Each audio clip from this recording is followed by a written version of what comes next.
Jusqu'à 1h sur Europe 1. Sophie Peters.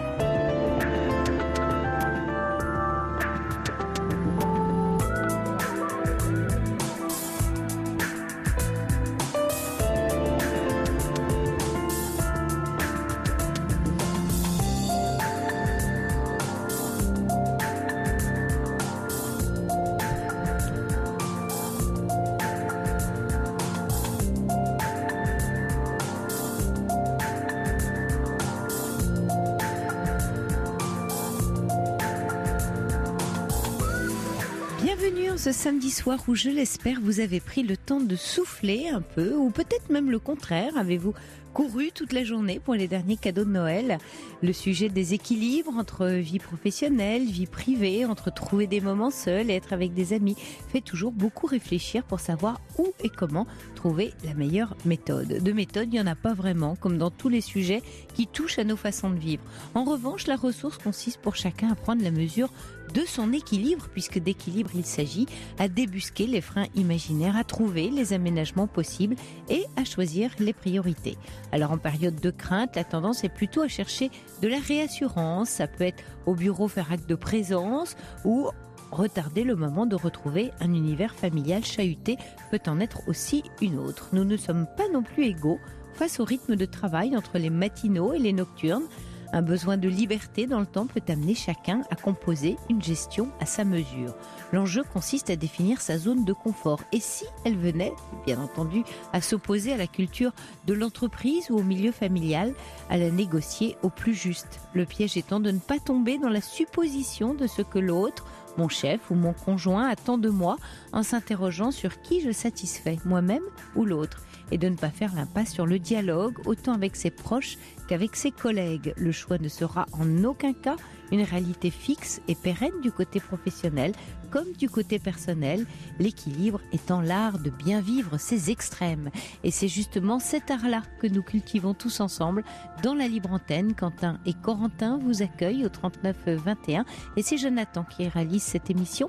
Sentez-vous libre de réagir en direct par SMS au témoignage que vous entendez à l'antenne au 7 39 21 précédé du mot nuit écrit en majuscule ou par mail sur europe1.fr 39 21. J'attends vos appels. Europe 1. Sophie Peters. Bonsoir Céline. Bonsoir. Bienvenue. Merci. Je me permets de vous appeler parce que j'ai un problème qui risque de faire sourire pas mal de monde, mais c'est un problème pour moi. Ouais. Alors, en général, il faut sourire personne. On se retrouve tous un petit peu dans les problèmes des autres. C'est le charme de cette émission. Oui, ça fait. Quand j'entends les témoignages des auditeurs, je me dis que je me mets vraiment des problèmes là où je ne devrais pas m'en mettre. Bah oui, mais ce sont les vôtres, Céline. C'est votre questionnement avec votre histoire. Alors donc pour planter le décor, j'ai rencontré un Anglais pendant les vacances au mois de juillet. Alors ça a été un presque coup de foudre parce que je voulais vraiment rester seule et j'avais vraiment décidé de rester seule jusqu'à la fin de ma vie. Que j'avais vraiment des problèmes avec mes relations amoureuses. Mais je pense qu'on va en parler plus tard, après la fin du décor. Donc pour une fois, ça se passait tellement bien et je me suis pas posé de questions, ce qui est très très rare pour moi. Et donc du coup, j'ai décidé de partir m'installer en Angleterre pour le rejoindre parce qu'il ne parle pas français et que moi, mon niveau, c'était bouché professionnellement. En France et on a décidé que j'allais partir là-bas mais pas non plus, je voulais quand même rester indépendante, ne pas dépendre de lui. Donc c'est un militaire, on savait qu'il allait être muté et avant d'avoir le nom de la ville et la date à laquelle il allait commencer, donc j'étais extrêmement contente par le projet, vraiment j'étais sur un petit nuage. Et voilà, depuis qu'on a la date, j'ai une grosse peur, c'est un gros blocage en fait. Je sais que ça fait aussi partie de ma peur de l'inconnu et j'ai vraiment l'impression que je vais pas du tout être capable de m'en sortir, que je vais pas y arriver, alors que je n'ai jamais été aussi heureuse avec lui. Et voilà, donc je sais que mes anciennes histoires amoureuses sont très mal passées. Donc la première, quand j'avais 15 ans et demi, je suis restée avec quelqu'un pendant une dizaine d'années. Ça s'est très mal fini. On a eu le tribunal parce qu'on avait acheté un appartement et que, en gros, il m'a piqué mon argent, il m'avait séquestré, il avait envoyé les gendarmes chez mes parents. Enfin, il fouillait dans mes comptes mail, Facebook, etc. depuis des années. Je m'en suis aperçue pas forcément au moment de la rupture. Et les deux autres personnes que j'ai eues ont été un peu comme ça, donc pas aussi poussées, mais c'était genre des réflexions, genre mais toi avec ta thèse tu sais pas ça, ou ah tu veux pas faire ça pour moi, bon ben moi je l'aurais fait pour toi, mais bon tu veux pas le faire, bon, voilà.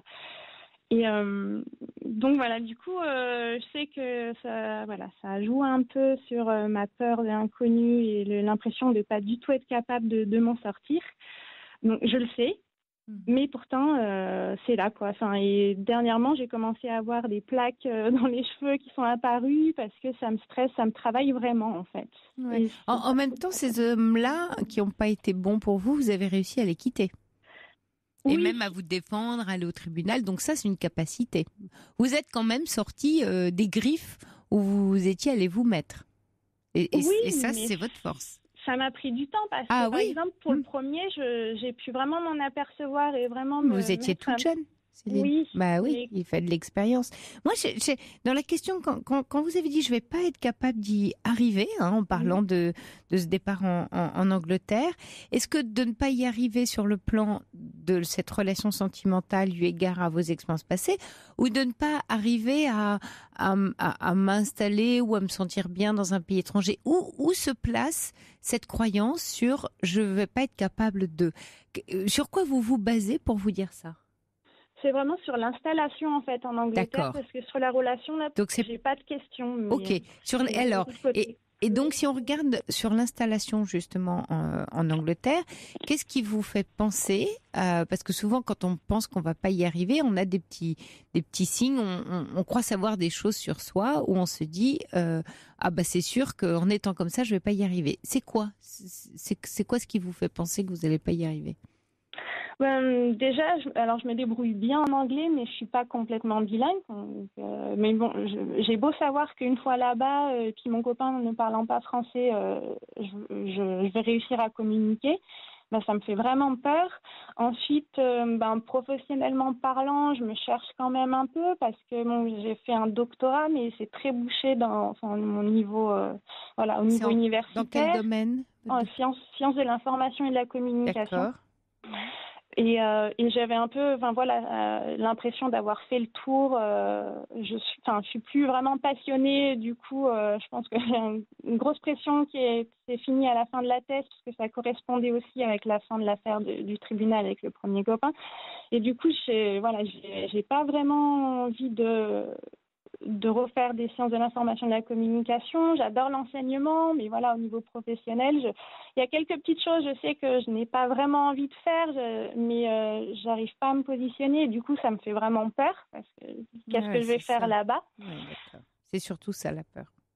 Là, on a vraiment le cœur du réacteur de votre peur, en fait. C'est je vais là-bas pour un homme auquel je tiens et que j'aime, mais moi, Céline, toute seule, il est quoi mon projet de vie ? Vous parliez de rester indépendante et en même temps, vous voyez pas comment vous allez créer votre indépendance. Aujourd'hui, votre vie en France, vous avez un métier, vous travaillez, comment vous débrouillez ? Non, en fait, je travaillais, pour essayer de trouver une autre orientation, donc j'avais pris un travail dans une université en tant qu'administrative, mais ça s'est assez mal fini avec les restructurations. En fait, à la fin, dernièrement, ils m'ont proposé un contrat de 3 mois pour 1 300 € en statut cadre, avec beaucoup d'heures à faire sans pouvoir les rattraper. Donc, à un moment donné, je me suis dit non, mais si j'accepte ça, ça va pas être possible, quoi. Ça se passait pas bien avec ma chef, justement parce que du coup, elle avait l'impression, j'étais pas la seule dans ce cas-là, mais elle avait l'impression que comme on avait un diplôme un peu plus supérieur que le sien, qu'on voulait lui piquer sa place ou autre, alors qu'on n'était même pas titulaire. Et du coup, non, ça s'est assez mal fini. Donc, au niveau il y a presque rien qui me retient. En plus, donc du coup, j'habite. Mes parents ont une maison et à la suite de ma première affaire, en fait, ils m'ont hébergée dans le studio au rez-de-chaussée. Et depuis, je l'ai pas quitté. Donc, même administrativement parlant, j'ai pas vraiment beaucoup de choses qui me retiennent. C'est juste que j'ai peur de quitter mes parents. Pourtant, j'ai 30 ans passés. J'ai peur de là-bas je vais être indépendante, mais comment je vais y arriver? Oui, c'est ça. Qu'est-ce que je vais faire? Oui, elle est légitime, hein, votre peur, Céline, parce qu'effectivement, il y a peu d'assises, à part le fait de retrouver un homme auquel vous tenez, avec qui ça se passe bien. C'est vrai qu'il n'y a pas grand-chose sur quoi vous appuyer. Ça dit donc que pour baisser votre niveau d'anxiété, encore une fois complètement normal, hein, puisqu'il y a rien de très assuré, ça va être de mettre des jalons sur votre parcours. Donc, ça va être de créer votre projet, même d'ores et déjà, en vous disant, voilà, je me donne X temps, si financièrement je tiens, déjà pour être très, très, très à l'aise en termes de langue. Après, je me donne un temps Y pour défricher en termes professionnels vers quoi je peux tendre.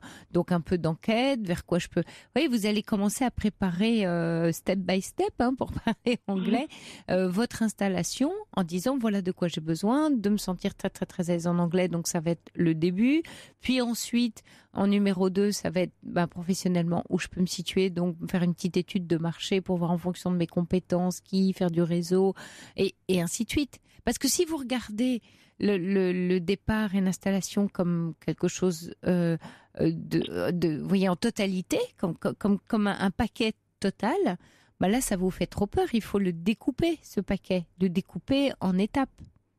Mais le pire, c'est que je le sais parce que je suis comme ça. J'ai besoin de vraiment tout découper, Très bien. de tout écrire, de tout prévoir parce que sinon ça me fait peur. Et là, du coup, j'ai beau le savoir et pourtant, je sais que ça va pas se faire d'un coup. Ah non, les étapes vont être plus longues. Bien sûr. Et la question, c'est combien de temps je tiens indépendante financièrement. Est-ce que, autre question, je me demandais, vous allez donc vivre avec lui?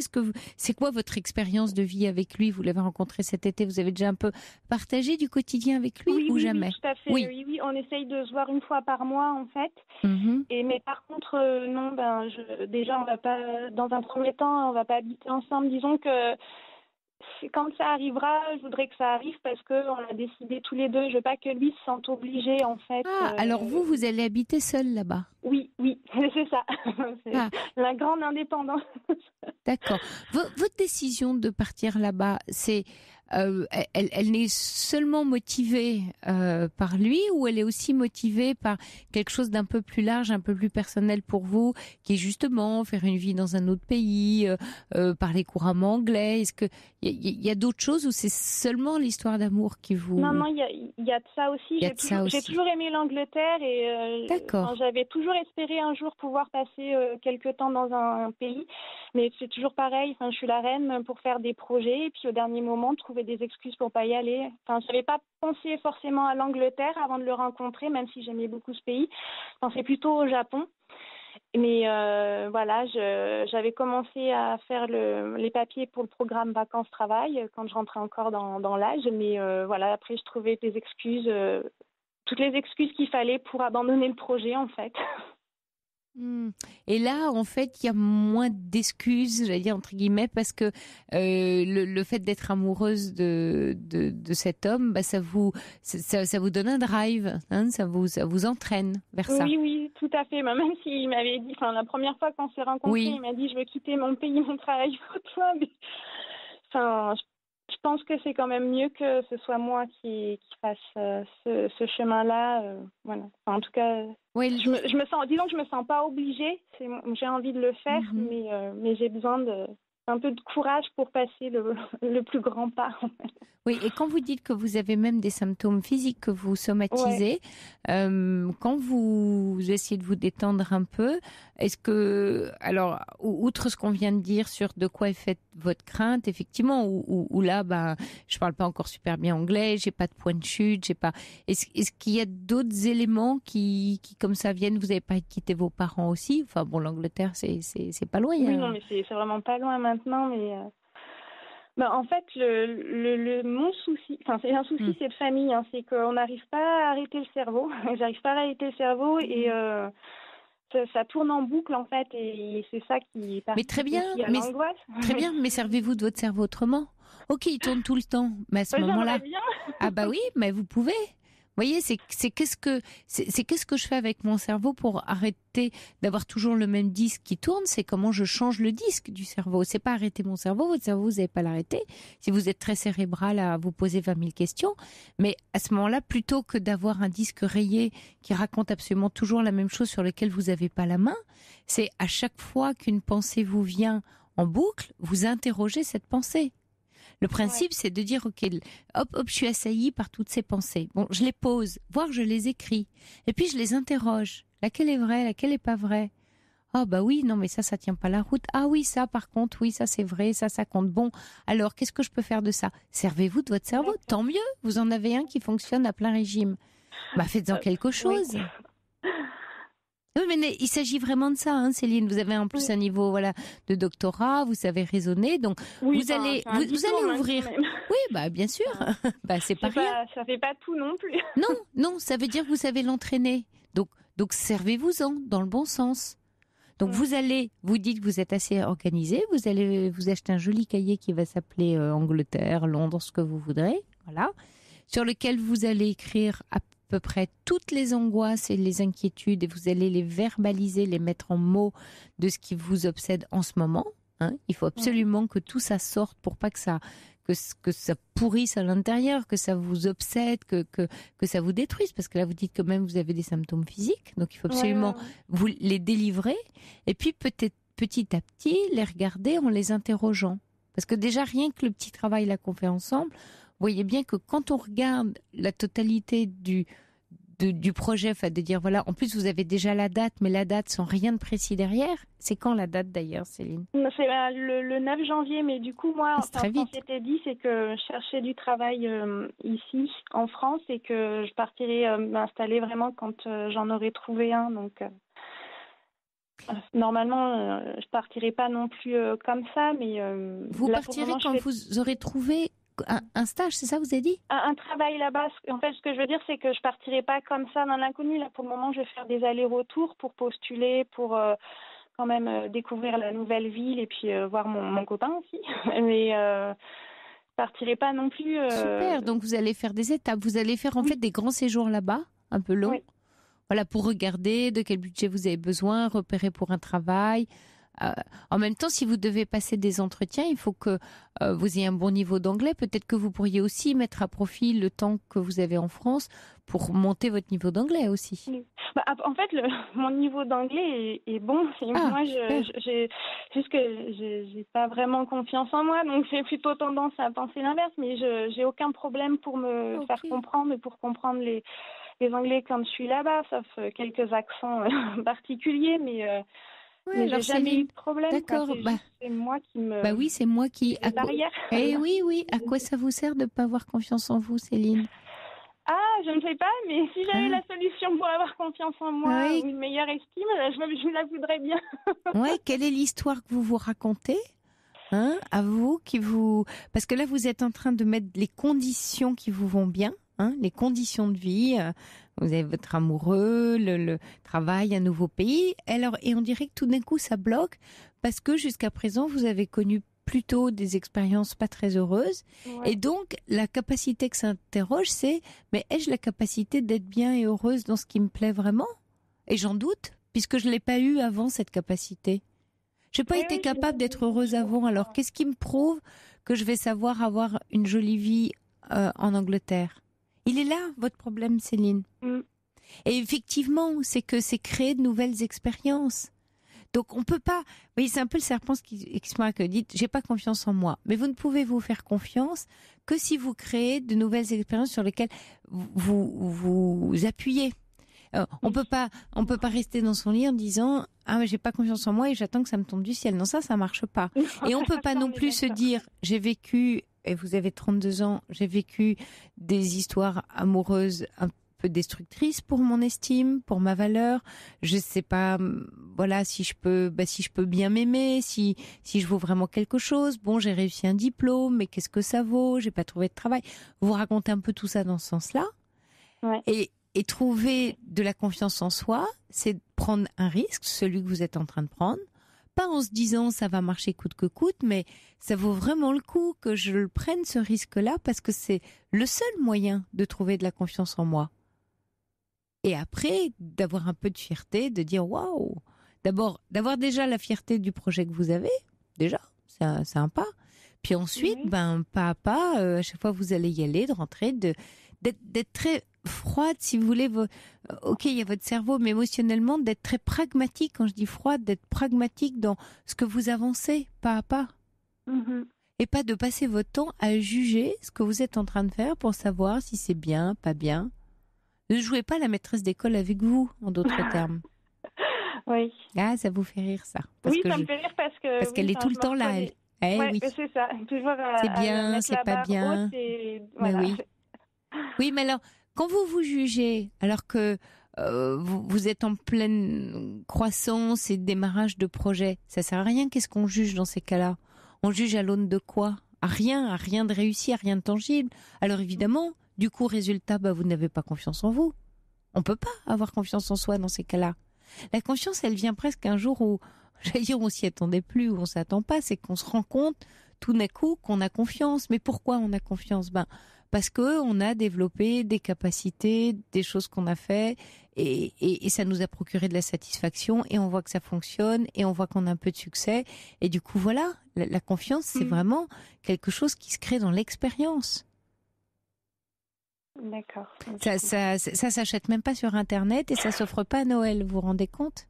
C'est trop triste. Ce serait pratique. Ce serait pratique, hein? Vos parents vous offriraient un méga cadeau écrit « Confiance en moi ». Mais c'est fait de plein de petites choses. C'est infinitésimal. C'est aussi la façon de vous regarder avec un peu plus de tolérance. C'est-à-dire un peu de tolérance envers vous-même. Quand je vous dis, vous avez un doctorat, vous me dites, c'est rien, c'est un diplôme. C'est rien. Voilà, c'est quand même un bac+5, quoi, Céline. C'est rien. Non, c'est pas rien. Voilà. Ouais, ouais. Bon, c'est même bac+8. Mais... oui, bac+6, voilà. Oui, alors, vous voyez, il m'en manquait un. Mais oui, le souci, c'est que je sais jamais entre la frontière entre, là, je suis quand même plus tolérante avec moi et je bascule pas de la fainéantise, mais je me laisse aller ou je sais pas, je n'arrive pas à faire vraiment cette part des choses, quoi, donc c'est là où je parle de tolérance. Fainéantise, vous laissez aller, vous êtes entre deux avec un projet qui est en train de germer, que vous construisez. Il y a des moments creux, des moments de vide, des moments de latence, parce qu'aussi des moments angoissants, des moments où on se demande par quel bout on va prendre le projet. Faites des petits pas, la politique des petits pas. Notez peut-être même si ça vous rassure. Trouvez les moyens de vous rassurer. Là, moi, je dis noter, mais par exemple, être rassurant, ça peut être se dire en vous couchant le soir, si vous êtes dans la performance, tout ça, tiens, qu'est-ce que j'ai fait d'utile pour mon projet dans la journée, même si c'est très anecdotique, même si c'est aller regarder 3 adresses sur Internet. D'accord. Ça c'est quelque chose. Donc tous les jours, c'est une petite graine, voilà. Et puis, il y en a des plus grosses, des moins grosses. Mais tous les jours, vous faites un petit pas, quelque chose. Et c'est ça qui va baisser votre angoisse. Parce que si votre cerveau passe son temps à dire à votre être et à votre esprit, franchement, t'es pas capable, t'y arriveras jamais, c'est pas très juste parce que vous avez même pas encore essayé d'y arriver. Sur quoi il se base? C'est vrai. Vous pouvez le renvoyer dans ses buts, Vous pouvez lui dire, non mais attends, j'ai même pas commencé, que tu me dis déjà que je vais pas y arriver, on fait comment là? Ouais. Est-ce qu'autour de vous, est-ce que vos parents, quel rôle ils jouent? Est-ce qu'ils ont confiance en vous, dans votre capacité à mener à bien ce projet? Qu'est-ce qu'ils en pensent autour de vous? Ça, c'est important. Alors, j'ai envie de dire oui et non. C'est-à-dire oui, parce que du coup, mes parents voient que j'arrive à faire quand même quelques petits projets, mais non, parce que c'est vraiment de famille. C'est aussi un problème de famille. On se met pas en avant, laisse les autres décider. Oula, c'est quoi ça? Comment ça, on se met pas en avant, laisse les autres décider? C'est un peu ça mon problème de famille. Et par exemple, les manifestations de stress, mon père, il en a une. Il a du psoriasis depuis des années. Voilà, on est comme ça dans la famille, quoi. Donc, je suis un petit peu un extraterrestre pour mes parents. Mais, pour donner un exemple, c'est la dernière fois quand j'étais allée chercher mon copain à l'aéroport, je suis partie toute seule, sans connaître la route. Mon père elle m'a dit ouais, j'aurais pas été capable moi. Donc pour vous planter le décor, c'est ça. Ah oui. Donc, oui, alors là du coup pour vous Céline, ce qui est compliqué, ce qui vous met en stress, c'est que vous allez devoir, je emploie vraiment volontairement ce mot-là, dépasser vos parents. Ouais, faut les laisser sur place. Je sais un peu, le problème c'est que je me retrouve, je sais qu'il va falloir faire cette étape-là et que c'est vraiment eux qui m'ont ramassé à la fin de ma première histoire, vraiment à la petite cuillère. Et alors vous leur devez ça? J'avoue que des fois je me sens un peu responsable c'est un peu fort. Ah oui, je comprends. Oui, c'est-à-dire que vous dites ils ont été là pour moi et je dois rester là pour eux. Alors qu'ils ne me demandent pas du tout, ils sont vraiment contents pour moi que je parte, ils se rendent bien compte qu'ici, il y a aucun avenir professionnel pour moi. Enfin, en tout cas, ils veulent vraiment que j'essaye, ils ne mettent aucune barrière, ils sont vraiment là à 100% pour moi. Je veux dire, ils ne mettent aucune pression à ce niveau-là, quoi. C'est juste, c'est moi qui m'amuse. C'est que vous inversez que vos parents aient été là pour vous au moment où vous avez eu un gros chagrin d'amour et vous étiez encore toute jeune, c'était dans l'ordre des générations. Dans l'ordre des générations, c'est vous qui êtes là à l'aube de quitter le nid et de prendre votre envol. Et je pense que vous pouvez faire beaucoup de bien à vos parents en le faisant et en réalisant votre confiance en vous. Parce que quand votre papa dit « Waouh, moi, je n'aurais pas été capable », c'est une invitation aussi pour lui, parce que vous êtes aussi une partie de vos parents, on est une partie de ses parents, donc quand on fait quelque chose que ses parents n'auraient pas fait, ils sont fiers, on est fiers de voir un enfant dire « Waouh, ouais, ça, moi, je serais pas capable de faire ça », mais n'empêche que c'est mon enfant qui le fait. Ouais, donc vous ne créez pas de fierté et de plaisir chez vos parents à rester, à les conforter dans ce qu'ils sont, parce qu'en vous dépassant, c'est vos parents que vous entraînez avec vous. Et c'est un cadeau qu'on fait à la génération aussi précédente, quand on se dépasse, quand on fait un cran plus loin, que ce soit, quels que soient les domaines d'ailleurs. Et souvent, quelquefois, on a ce conflit de loyauté, où on veut pas dépasser un père ou une mère. C'est souvent vrai chez les gens plus célèbres où c'est très compliqué de dépasser le père ou la mère. Mais on a toujours peur de ça. Est-ce que je ferai mieux? Et si je fais mieux, est-ce que je vais pas faire du mal, du coup, parce que je vais leur montrer, que je suis mieux qu'eux. Enfin, ça se résume presque à ça. Mais au contraire, parce que ça ne peut engendrer chez eux que j'allais dire presque, le mot qui me vient, un feu sacré, quelque chose de se dire c'est mon enfant, il est sorti de moi et cet enfant fait des choses aujourd'hui formidables que moi-même, à ma génération, je n'aurais pas fait. Donc effectivement, j'avais pas du tout eu le problème comme ça. Ouais. Donc une fille qui part en Angleterre, monter son projet, créer son autonomie, son indépendance, et qui va, parce que je vous sens très attachée, très loyale, et qui donnera des nouvelles, et qui sera là pour eux quand il y aura besoin. Le jour où ils vous appellent au secours, voilà, vous serez là, mais pour l'instant, ça va, ils n'ont pas besoin de vous tout le temps. Donc, vous donnerez des nouvelles, et rien que votre enthousiasme, et la force, et la gaieté, la joie, et toutes les bonnes choses, surtout après vous avoir vu si mal, ils vont se dire, waouh, dis donc, c'est notre fille, quoi. C'est notre fille. Fait tout ça. C'est chouette. Oui. J'avais pas du tout pensé à cette orientation-là.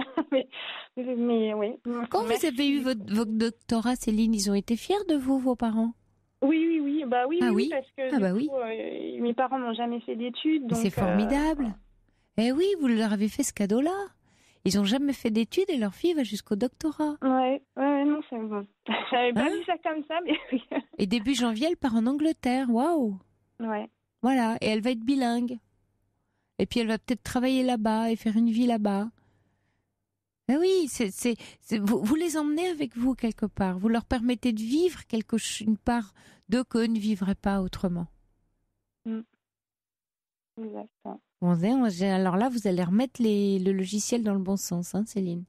Oui, déjà, vous avoir parlé là, c'est vrai que ça fait du bien d'avoir de confronter son problème à personne. Parce que, j'en avais déjà un peu parlé autour de moi, mais par exemple, les amis que je vois, il n'y a pas de problème, tu vas, t'essayes, ça marche pas, tu rentres. Oui, effectivement, vu comme ça, c'est simple, mais... Ouais, mais il y a plein de choses trappes un peu cachées chez vous. Ouais, exact. Bon, si ça bloque encore, vous nous rappelez qu'on redébloque des petits morceaux. Oui, ça marche. J'espère plutôt vous donner des nouvelles pour vous dire que je suis là-bas et que... Avec plaisir. Et on vous rappellera de l'Angleterre et on en a des appels de l'étranger. Et vous lâchez rien, Céline. C'est important pour vous ce qui se passe là dans votre vie. Oui. C'est important, hein. Vous êtes importante. Voilà. Vous l'oubliez pas. Ouais. Je vous embrasse, Céline. Bonne fête de Noël. Beaucoup. Et alors en avance, enfin presque en avance, mais une année 2017 vraiment formidable. Hein, l'année de tous les événements pour vous, Céline. Ok ? Merci beaucoup pour votre gentillesse. Au revoir. Au revoir, Céline. Au revoir. Bonne chance. Au revoir. Bonsoir, Charlotte. Oui, bonsoir, Sophie. Oui, je vous téléphonais parce que je sais pas, je me sens pas bien. J'ai des problèmes à mon âge, j'ai 60 ans, d'addiction dans les jeux du casino. Vous le savez ? Oui. Et chaque fois que je vais dans un casino, j'y vais souvent et je dépense tout mon argent pratiquement. J'arrive pas à comprendre ce qui se passe dans mon cerveau. Je me demandais si c'était pas un autre problème. Oui, c'est un problème d'addiction. Ça fait longtemps que vous jouez comme ça ? Ça fait plusieurs années, mais je me suis arrêtée un petit peu. Ça a commencé quand ? Il y a quelques années. Mais à un moment donné de votre vie ou quoi, vous vous ennuyez, vous étiez triste ? Voilà, je m'ennuyais un petit peu, et puis voilà. Mais j'avais pas, je pensais surtout me divertir. Oui, et puis comme j'ai eu un gain, et après j'ai vu des gens jouer, ça s'est vite passé. Oui, ça s'est vite passé. Le pas a été franchi beaucoup plus. Oui, bien sûr, Charlotte.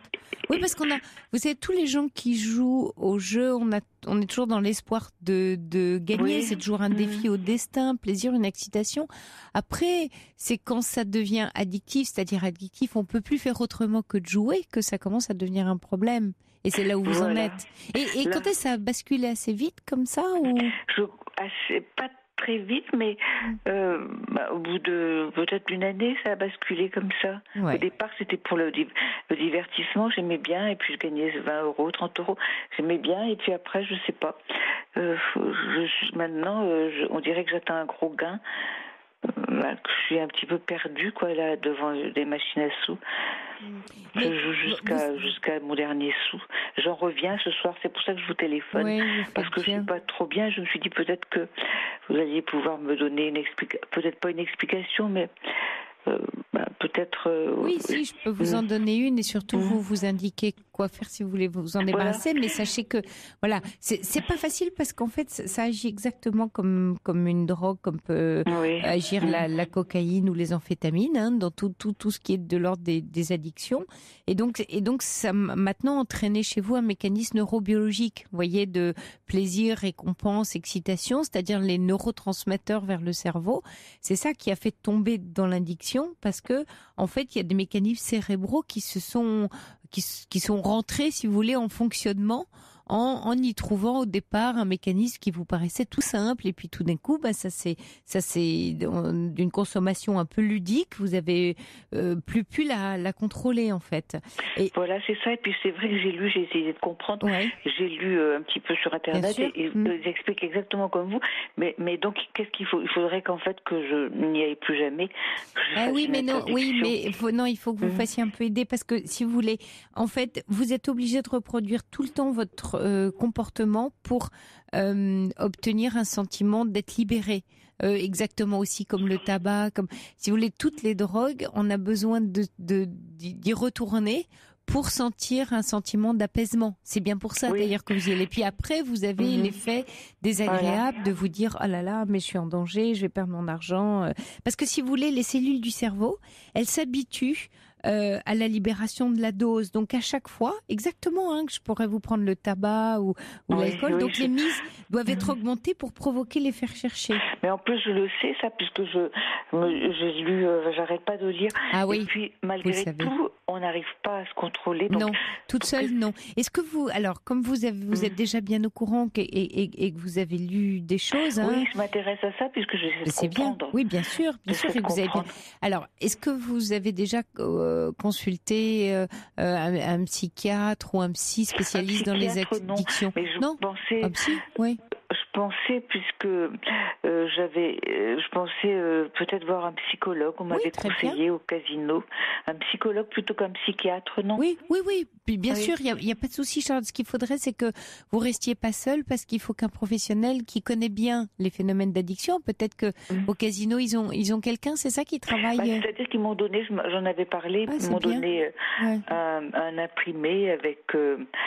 Un conseil, de voir un psychologue, parce que j'avais demandé de parler à quelqu'un, et puis j'arrive pas à me faire interdire parce que je l'ai déjà fait pendant quelques temps, et puis après j'avais comme je sais pas, j'étais un petit peu mal. Oui.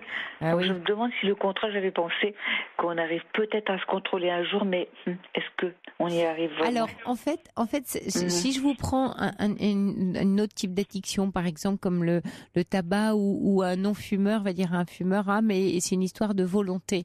Alors la volonté, elle entre pour quelque chose, mais à un moment donné, comme on est dans une drogue, la volonté, elle trouve sa limite dans effectivement ce phénomène de manque, ce phénomène d'addiction qui fait qu'on a besoin de doses de plus en plus importantes pour se calmer. Et c'est le cas dans les jeux d'argent, ce que les psy appellent le phénomène de tolérance. Donc il suffit pas de le vouloir, comme vous d'ailleurs, de vous faire interdire, vous contrôler. Vraiment. C'est ce que j'entends. Mais il faut vous faire accompagner, parce que dans l'accompagnement, ce qui va se passer, c'est qu'on va vous aider justement sur le plan psychique à entrevoir la réalité et le fait de jouer d'une autre manière. C'est-à-dire qu'il faut qu'une autre compréhension du phénomène s'installe pour vous, pour pouvoir retrouver l'état d'avant, l'état de non-joueur par rapport à l'état du joueur. C'est-à-dire qu'en fait, en comprenant le pourquoi vous avez commencé à jouer, vous voyez, c'est pas vous savez très bien qu'il faut que vous arrêtiez de jouer, et c'est comme un fumeur, c'est qu'il doit arrêter de fumer, et tout le monde sait ce qu'il faut faire. Voilà. Par contre, ce à quoi on s'intéresse pas assez, c'est pourquoi on en est arrivé là, et dans ce pourquoi qui vous est singulier, qui vous est propre, qui est votre histoire, le pourquoi j'ai commencé, c'est que vous êtes allé combler quelque chose. Alors on a un tout petit peu évoqué toutes les deux l'ennui, peut-être un moment de vie un peu déprimé, quelque chose qui paraissait un peu plus gai, et puis du coup le jeu qui était quelque chose de ludique, quelque chose qui était peut-être tiens, si je gagne beaucoup d'argent, je pourrais changer de vie parce que j'aime pas ma vie, par exemple. Ça peut être ça aussi, l'entrée dans un jeu d'argent. Et puis en fait on abîme encore plus sa vie, mais un peu comme si je reprends le tabac, si je fume une cigarette, alors ma vie est plus gaie et c'est plus chouette, alors que ça n'apporte pas plus de plaisir en vrai. C'est la même chose, c'est pas une question de volonté, le tabac non plus. Ça rentre à partir du moment où on commence à y comprendre quelque chose du pourquoi, mais ça suffit pas. Je dis ça suffit pas. Voilà. Oui, moi j'ai bien compris le fonctionnement, le système de récompense, tout ça, mais je sais pas, je me dis chaque fois que ça va aller, puis non, ça ne va pas. Non. Peut-être il faudrait que je me fasse suivre longtemps, vous pensez? Non. Pas très longtemps. Non, il y a aussi, regardez, je ne sais pas où vous habitez, Charlotte, mais peut-être que vous pourriez faire quelques séances d'hypnose, parce que dans les addictions, ça fonctionne bien, sur le tabac, par exemple. J'avais pensé à ça, donc chez un psychologue aussi. Hypnothérapeute, vous regardez sur Internet. Hypnothérapeute. Oui, hypnothérapeute dans votre ville. C'est souvent des psys formés à l'hypnose ericksonienne. Et souvent, d'ailleurs, dans les addictions, ils sont souvent formés à l'hypnose, les spécialistes d'addiction. Enfin, ça peut aller ensemble parce qu'on sait que l'hypnose donne de bons résultats sur les addictions, dans le domaine des addictions. Donc, regardez en fonction de là où vous habitez, Charlotte. Ce qui est certain, c'est pas rester toute seule avec ça. Toute seule, c'est indébrouillable. On peut pas en parler aux oui, gens, c'est délicat. Oui, parce qu'en plus, il y a de la honte. Voilà. Et puis personne ne comprendrait. Mais excusez-moi, l'hypnose, c'est quoi exactement? On ne s'endort pas? Non, absolument pas. C'est comme un rêve éveillé. C'est un principe de rêve éveillé sur lequel, en fait, on vous met en état de latence. Je suis sûre que ça vous arrive quelquefois, vous savez, ou même on voit ça chez les enfants qui sont là en classe et puis ils regardent le prof, mais en fait, ils écoutent pas. On est présent, mais on n'est pas présent à ce qui est en train de se passer. On est présent à autre chose en nous. Cette espèce d'état, de semi-conscience, de rêve éveillé. Il faut qu'il soit quand même très fort pour arriver. Non, il est formé à ça. Alors fort dans son domaine, mais ils sont, c'est une formation et donc il vous accompagne. Et bien sûr, avant, il y a un entretien préalable pour justement comprendre en psychologie, dans votre psychisme, qu'est-ce qui vous a amené, c'est quoi votre histoire, parce que le rêve éveillé va vous emmener à cet endroit-là. Le rêve éveillé va peut-être me faire découvrir moi-même les raisons. Peut-être. Les raisons, et puis en séance d'hypnose surtout, on installe par des représentations et par des images une autre réalité, c'est-à-dire la réalité qui va convenir, qui va vous aider par rapport à celle que vous avez formée dans l'addiction, qui était de ma vie est tellement plus gaie quand je joue, ce qui est faux. C'est faux puisque finalement vous mettez en danger.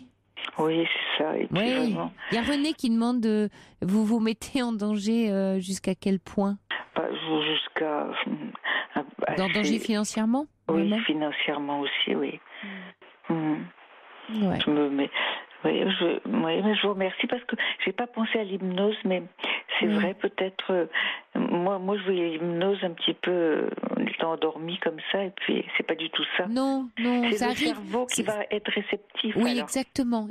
Quelquefois, ça arrive qu'on puisse s'endormir, qu'on s'assoupisse pendant une séance d'hypnose. C'est pas grave. Les études prouvent qu'en fait le subconscient, lui, est là et suit bien l'affaire. Il y a Robinson qui dit peut-être auriez-vous intérêt à mettre en place quelques loisirs qui vous plairaient pour compenser un vide, reprogrammer un autre mode de vie. Bon courage, vous allez vous en sortir. Robinson qui envoie un SMS, un message. Un auditeur. Oui, un auditeur. De reprogrammer des loisirs, vous en pensez quoi? Oui, mais bon, pour l'instant, il n'y a que ça qui m'intéresse. Bah oui. Vous savez, c'est ça. Pour l'instant, j'avais pensé... Mais ça m'intéresse beaucoup, le jeu. Je sais pas, je me sens bien. Mais dans les séances d'hypnose, est-ce que c'est long ou bien moi j'ai peur de la longueur de... Non, pas du tout. Mais quand vous venez de dire quelque chose de très intéressant, vous avez dit, mais moi j'aime bien les jeux d'argent, je me sens bien. Ça c'est très important ce que vous venez de dire. Essayez de voir qu'est-ce que ça vous procure de bon, de bien, que seul cet endroit-là vous procure, pour voir si vous pourriez l'avoir ailleurs. Vous voyez, de comprendre quel est le mécanisme qui vous fait tant plaisir. C'est l'espoir, en fait. Ah, c'est l'espoir. Un espoir, de changer de vie. Voilà, de gagner de l'argent, je sais pas, ou bien même un peu, mais de gagner, peut-être pas vraiment de changer de vie. On n'est pas... Mais c'est un défi, un peu un défi au destin. Un défi peut-être, oui, c'est ça, oui. Et donc... c'est dur aussi d'arrêter complètement. Je m'étais déjà fait interdire. Et puis, je ne sais pas quoi faire. Est-ce que vous en pensez? Est-ce qu'il y a d'autres addictions qui accompagnent celle-là, quelquefois? Je vais dire que oui, j'aime bien l'alcool. J'ai aimé l'alcool. Bon, elle a un peu perdu cette addiction à l'alcool, justement en la compensant par l'addiction au jeu. Oui. Donc, je ne bois plus pratiquement. Mais bon, c'est un transfert et c'est pas mieux. C'est même pire, peut-être le jeu, je ne sais pas. Est-ce que vous en pensez? Il y a pas, vous voyez, le problème c'est que vous risquez de vous mettre en grand danger. Si vous vous mettez en danger financièrement, on risque de précarité.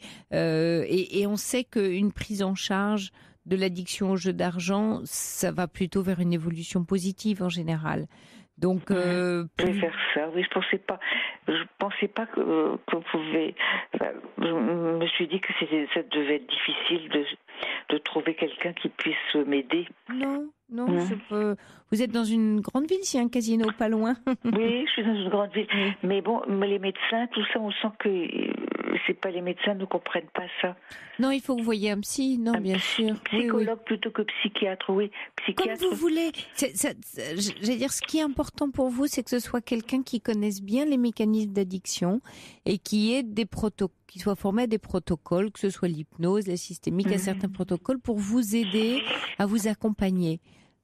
Oui. C'est ça le plus important. Oui.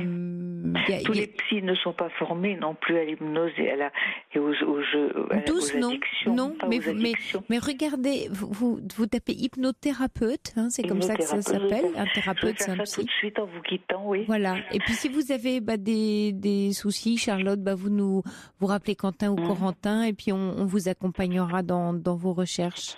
Ah, c'est très gentil. Déjà ça, mais c'est vrai, ça m'aide beaucoup. Oui.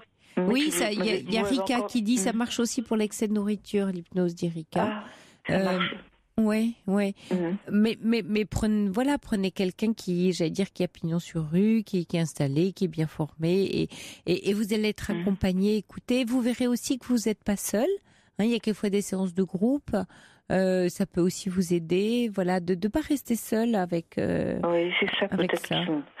J'ai trop confiance Alors, en moi. il y a aussi, dans tous les départements, c'est ça que je voulais vous dire, il y a des structures médico-sociales spécialisées pluridisciplinaires, nommées, alors c'est des CSAPA, Centres de soins d'accompagnement et de prévention des addictions.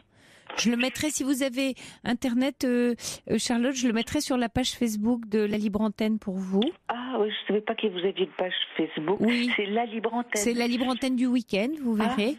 Et je mets des informations dessus, des livres. Voilà. Et là, je vais vous mettre les CSAPA, hein, Centre de soins d'accompagnement et de prévention des addictions, où dans certains endroits, il y a des maisons des addictions. Voilà. Et là, vous trouverez des gens très bien formés pour vous accompagner. Et dans tous les départements, il y a ces centres-là. Ah bon, je vous remercie. Et elles beaucoup. sont gratuites, les consultations, dans ces structures, et confidentielles. Hein. Donc vous verrez, elles vous donneront, eux pourront vous orienter vers des propositions de soins. Oui, je vais peut-être m'adresser dans un premier temps. Oui, exactement, hein, pour vous orienter. Mais j'installe tout ça demain sur la page de la Libre Antenne. Regardez déjà si ça vous fait du bien qu'il y ait en hypnose dans votre région. Mais la Libre Antenne, donc week-end, il faut taper ou bien la Libre Antenne week-end, vous allez la trouver toute seule, sans problème, Charlotte. Ah oui, Rika posait une question. Oui, j'avais pas vu. Elle renvoie un SMS.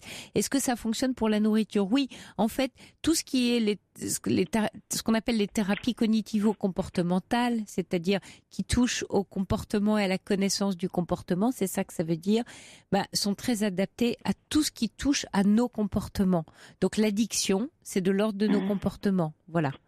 Donc, oui, mais vous aviez dit tout à l'heure qu'il était important de connaître la raison pour laquelle... Mais ça, on va vous aider à la découverte. Là, vous l'avez... Bon, vous avez déjà des débuts de réponse, Charlotte, qui était j'ai commencé à m'ennuyer. Puis vous venez de dire c'est gai parce que j'ai l'impression que ça peut apporter de la gaieté dans ma vie, en fait. Vous êtes très seule, non, Charlotte? Oui, très très seule. Ouais. Très seule, oui. Vous jouez avec des amis? Non, toute seule. Non, quand je vais avec des personnes, je joue très peu. Donc il faudrait que je me fasse accompagner, c'est vrai. Quand je suis avec quelqu'un, qu'on va prendre un verre, je ne joue pas.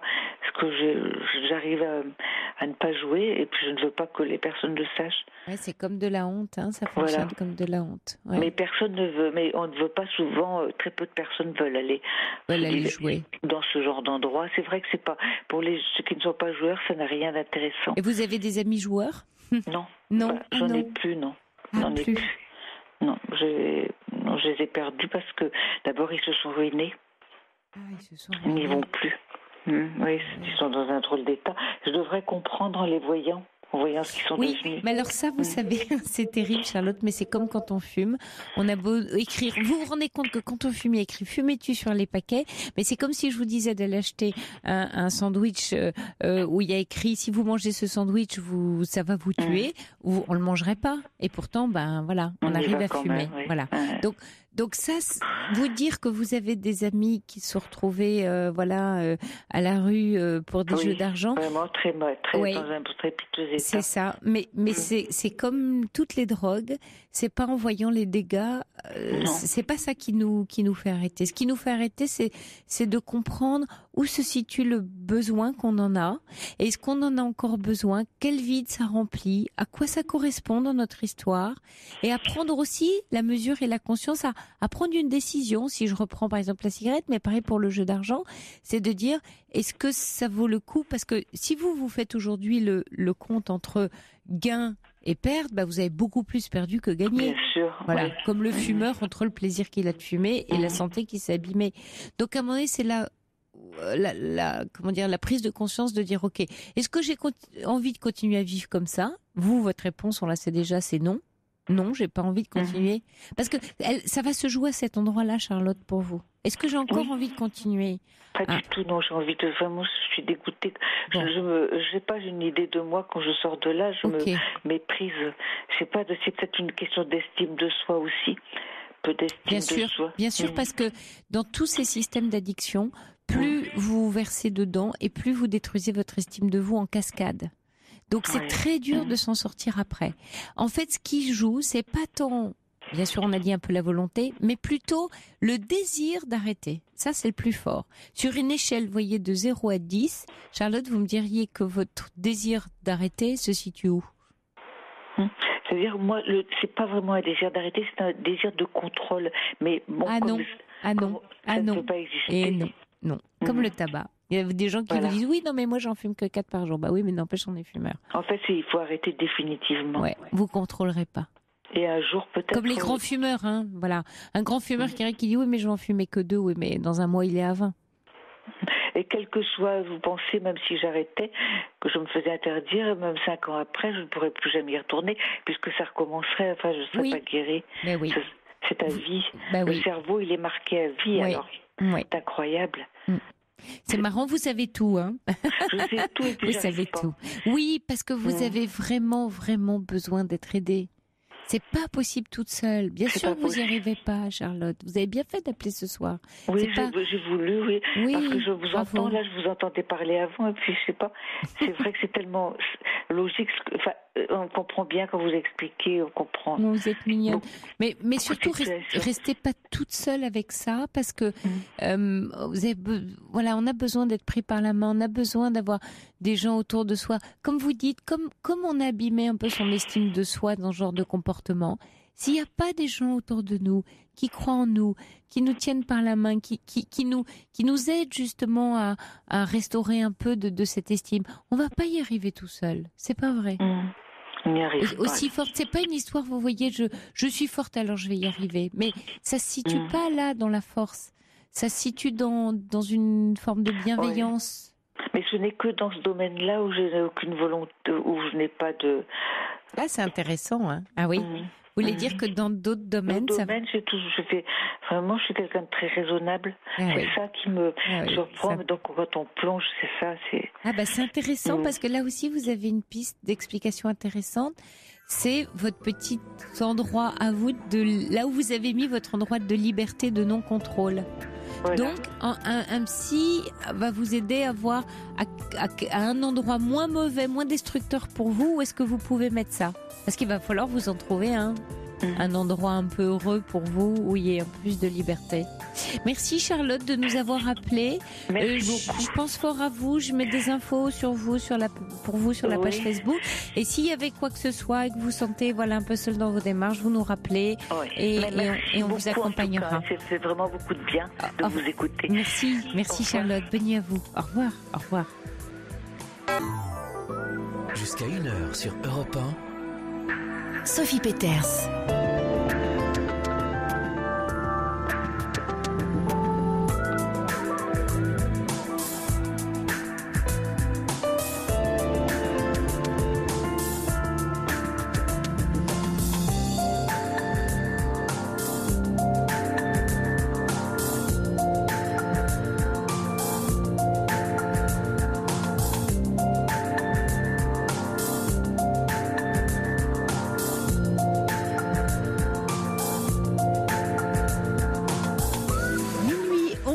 Vous écoutez Europe 1 et c'est la libre antenne qui se poursuit avec vous et en direct, une libre antenne dans laquelle on cherche à trouver vos équilibres, à parler de votre équilibre, et sachant que l'équilibre étant l'art de bien vivre ses extrêmes, et c'est justement cet art-là que nous cultivons tous ensemble dans la libre antenne. Quentin et Corentin vous accueillent au 39 21 et c'est Jonathan qui réalise cette émission.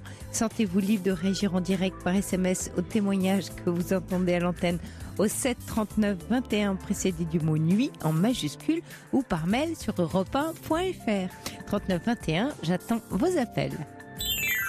Europe 1. Sophie Peters.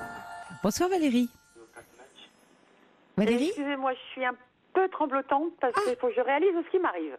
Ah, que vous êtes à l'antenne d'Europe 1, c'est ça ? C'est ça, je vous écoute beaucoup, mais là j'ai le cœur qui va sortir de sa cage thoracique. Oh non, bah non. C'est pas évident de se dévoiler, je vais vous dire, c'est pas évident. C'est pas évident, non. Vous parliez d'équilibre il y a 10 secondes et le mien est complètement chamboulé.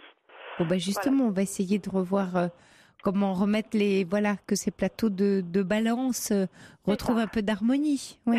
C'est ça. Je vais essayer de vous résumer 7 ans d'amitié et d'amour qui sont en train de s'envoler. Donc je vais peut-être commencer par le début. Oui. J'ai rencontré un homme il y a 7 ans dans un service. On a accroché tout de suite dès que le regard est passé, mais c'était pas un amour, c'était une belle amitié qui démarrait. Oui. On a beaucoup partagé, ça a duré plus de 3 ans, partagé tout, les fous rires, les repas, enfin, on passait vraiment des journées quand on était ensemble sur la même longueur d'onde, on avait vraiment pratiquement tous les points en commun avec quelques discordances, ce qui est normal. Donc on était vraiment, vraiment bien. Et puis 3 ans après, cette superbe amitié et complicité, ça a basculé dans une très très belle histoire d'amour qui était partagée. Franchement, des deux côtés, il m'a révélé, je l'ai révélé, on a découvert plein de choses. Et c'est le trou noir, l'abîme, c'est qu'il lui reste 2 enfants à la maison, un de 14 ans et l'autre de bientôt 18 ans. Et il veut les protéger au maximum, il ne veut pas leur faire subir quoi que ce soit comme désagrément.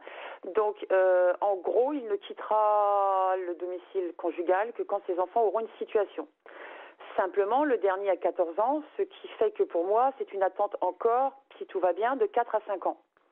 Simplement, moi, je ne supporte plus la situation à aujourd'hui. Alors, est-ce que c'est de ma faute? Est-ce que c'est de la sienne? Est-ce que je comprends pas la situation? Ça fait quand même 7 ans, entre guillemets, que je patiente.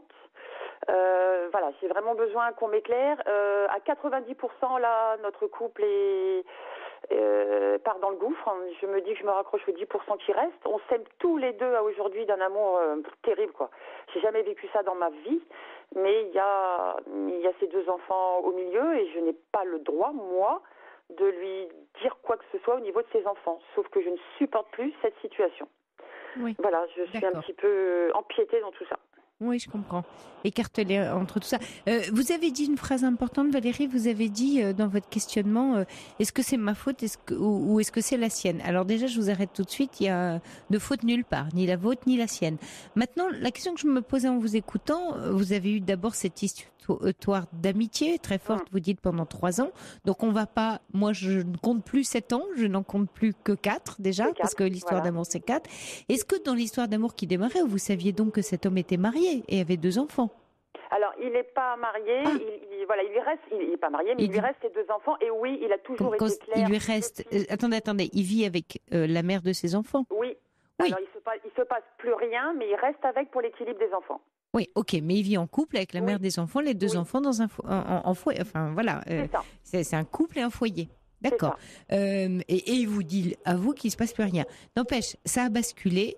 Et ça a basculé. Est-ce qu'au démarrage, vous qui le connaissiez d'ailleurs très bien dans l'aspect amitié, est-ce que vous saviez ou vous aviez une idée que pour cet homme, justement, remplir, on va dire, son contrat de père jusqu'aux 18 ans, voire un peu plus de ses enfants, c'était important? Vous le saviez, ça? Oui, je le savais. D'accord. Et malheureusement, on a basculé dans l'amour tous les deux et on n'a pas pu faire autrement. Ça nous a attrapés au lasso. D'accord. Mais vous voyez, c'est pour ça que c'était juste pour éclairer est-ce que c'est ma faute ou est-ce que c'est la sienne? Ça veut dire que chacun, en adulte responsable, vous saviez que cet homme était très engagé. Voilà. Et donc, il vous a rien promis? Si vous dites, oui, il me fait un truc, c'est plus possible. Que vous ne supportez plus la situation, je comprends tout à fait, mais c'est bien à vous. Ça, c'est votre partie à vous. Vous supportez plus. Maintenant, lui n'a pas changé, n'a pas varié d'un iota depuis le début. Il n'a ni promis. Il partira quand ses enfants auront une situation. Voilà, c'est son engagement. Et vous finissez en avançant dans cette histoire et parce que vous êtes de plus en plus attachés, à ne plus en pouvoir et donc aussi à lui en vouloir un peu. Alors, quelque part, je lui en veux parce que ça va faire 8 semaines que je ne l'ai pas vu. Oui. Parce que, alors, il y a beaucoup de gens ont une double vie, mais avec des périodes où on accorde à la personne de l'ombre du temps. Simplement, lui ne m'en accorde pas. Du tout. De moins en moins ou plus? Ah, mais plus. J'en ai plus. C'est-à-dire que il peut pas se justifier pour les week-ends, il peut pas se justifier pour une soirée, il pourrait pas se justifier pour une après-midi, parce qu'il a toujours, quelqu'un derrière lui, et puis même auprès de sa compagne, il aurait aucune excuse. Et puis là, son métier lui prend énormément de temps, parce que c'est les fins d'année, donc il y a beaucoup de travail. Ça fait que le peu de temps qu'il peut m'accorder, c'est du téléphone. Quand il n'a pas un collègue à ses côtés, donc là, il n'y a même plus de conversation. Donc j'en arrive au bout du bout, et je me dis, mais j'ai plus que les restes, quoi. Enfin, j'ai plus que les restes, et qu'est-ce qui me reste? Ok. Est-ce que en ce moment, parce que moi je vous sens assez, quand même un peu tendu, un peu en tension, un peu en colère. Mais bien sûr, parce que vous souffrez, bien sûr, Valérie. Est-ce que du coup, peut-être pas super courageux vis-à-vis de vous, en tout cas très ennuyé, et sachant que c'est lui aussi qui provoque chez vous cette souffrance et cette tension, il souffre bien pareil, sûr. Mais est-ce que du coup, il n'est pas en train de mettre un peu de la distance depuis quelque temps à cause de tout ça? Disons que c'est moi qui l'ai mis parce que je suis passée par toutes les phases. J'ai ouvert les yeux, j'y ai mis de la tendresse, j'y ai mis des rires, j'y ai mis des pleurs, mais j'y ai mis des cris. J'ai abattu toutes mes cartes. Et pas lui? Lui, par contre, c'est ce qui fait notre complicité, c'est qu'il écoute ce que je dis, il réfléchit à ce que je dis, il a percuté à certaines de mes réflexions en me disant oui, j'ai eu tort, j'aurais dû faire ça, je vais changer un peu. Ouais. Voilà, il a mis beaucoup, donc il a plein de mérites. Pas en avant. Ok, donc chacun a plein de mérites dans l'histoire. C'est vrai, mais moi j'en ai plus, là j'y arrive plus. Oui, on est d'accord Valérie, mais c'est juste, vous voyez, je vous fais juste faire ça pour resituer, pour baisser un peu de tension, et peut-être, je me demande dans quelle mesure il n'est pas en train de mettre de la distance, et là on va retrouver quelque chose d'assez masculin par rapport à quelque chose d'assez féminin, c'est-à-dire que quand les choses vont pas bien, souvent les femmes ont besoin de surajouter sur le plan du dialogue, et les hommes surtout s'ils sont un peu coupables de ce que vous ressentez, parce que de fait, il le ressent un peu, il sait que c'est parce qu'il prend pas cette décision que ça vous rend tous les deux malheureux. Je me demande dans quelle mesure il se dit pas, le plus simple c'est qu'on se voit plus ou moins et qu'on mette un peu de distance, parce qu'il a plus de paix comme ça. Et lui, il a besoin de paix. Je pense que pour ce week-end, parce que la tension, ça a vraiment éclaté là depuis jeudi soir, c'est là où quelque part j'ai dit écoute, j'ai fait comprendre que c'est un homme que j'aime énormément et qu'il restera ancré en moi. Voilà, c'est comme ça s'appelle de l'amour, et que je pouvais plus. Et donc là, je sais que là, ce week-end jusqu'à ce soir, c'est lui qui a mis de la distance, parce que je pense qu'il culpabilise tellement de me faire du mal. Mais il veut pas mettre un terme à notre histoire. Donc il reste... c'est lui qui se met en retrait, mais il veut pas mettre un terme. Il a dit je ne peux pas, je t'aime trop. Oui, et lui, et vous? Moi je l'aime beaucoup, mais dès que je l'ai au téléphone, je lui crie dessus. Ah. Parce que j'y en veux, vous avez raison, je lui en veux. Oui, vous lui en voulez. Qu'est-ce qui a changé? Voilà, qu'est-ce qui... ça fait donc 4 ans. Ouais. À quel moment ça a basculé comme ça dans... Au mois d'août. Pourquoi? Qu'est-ce que vous vous êtes raconté en vous disant maintenant ça suffit, j'ai plus la patience que j'avais avant? Qu'est-ce qui a basculé? Ça a été un petit détail où je l'ai pris comme une trahison. Donc il est parti en vacances. Donc déjà c'est dur pour quelqu'un dans l'ombre de le savoir partir avec sa compagne, la mère, les vacances, tous les ans il partait en vacances depuis toutes ces années. Mais tous les ans on s'aime les années passent, puis on s'aime. Donc vous supportez de moins en moins. Ouais, ok. Voilà, et il sait que j'adore. C'est un détail, Sophie, vous savez, mais pour moi, il a pris une ampleur. Il sait que j'adore la mer, et il m'a toujours promis, le jour où j'arriverai avec mes valises devant ta porte, qu'il soit n'importe quelle heure du jour ou de la nuit, je t'amène au bord de la mer. C'est mon kiff, j'adore ça. Et le dernier jour de ses vacances, il m'envoie une petite vidéo de là-bas en me disant coucou, je suis au bord de la mer, mais pas avec moi, quoi. Et là, je suis rentrée dans une rage folle et j'ai dit, mais tu peux pas lui offrir mon idée. Tu peux pas lui offrir, sachant que tu rentres de 3 semaines de vacances au bord de la mer. Le dernier jour, tu reviens dans notre région pour quelque ferme. Je l'ai pris comme un coup bas, Sophie. Je suis désolée de réagir comme ça. Je l'ai pris comme un coup bas, quoi. J'ai dit, la seule chose il sait que c'est ce que j'aime le plus au monde.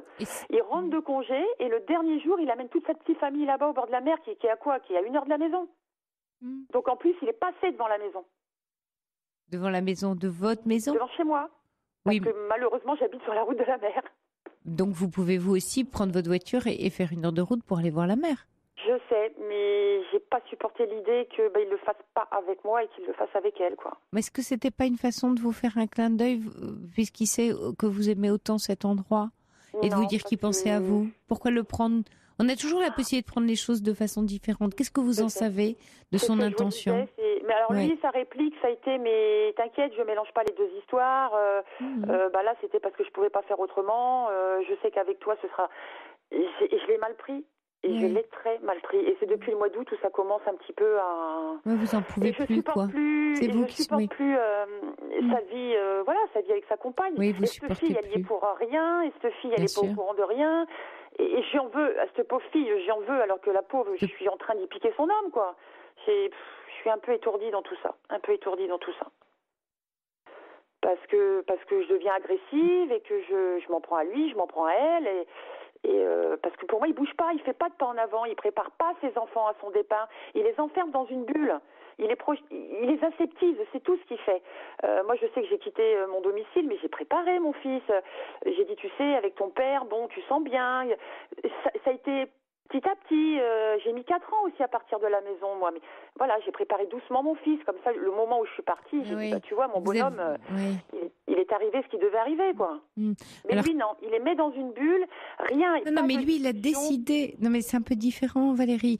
Vous faites pas pareil. C'est-à-dire que vous vous dites, moi, pendant des années, j'ai préparé. Lui, il prépare pas puisqu'il a décidé qu'il attendrait la majorité de ses enfants ou même qui volent de leurs propres ailes pour partir. Donc, autrement dit, comme dit René, ça fait 7 ans que vous avez ce statut de maîtresse. Il n'a pas divorcé la première année, il divorcera pas demain. Alors qu'il m'a dit, je ne sais pas si je pourrais attendre 4, 5, 6 ans qui restent, qui me dit que dans 1 an ou 2, je ne serai pas près de toi. Vous savez, là, dans ce que vous vivez, Valérie, c'est maintenant, j'allais dire, l'heure du choix pour vous. C'est-à-dire la décision ou le désir, qu'est-ce que je veux vraiment? C'est-à-dire que si cet homme compte vraiment... Parce que on va prendre le scénario suivant où vous dites moi je supporte plus alors je le quitte. Ok, très bien.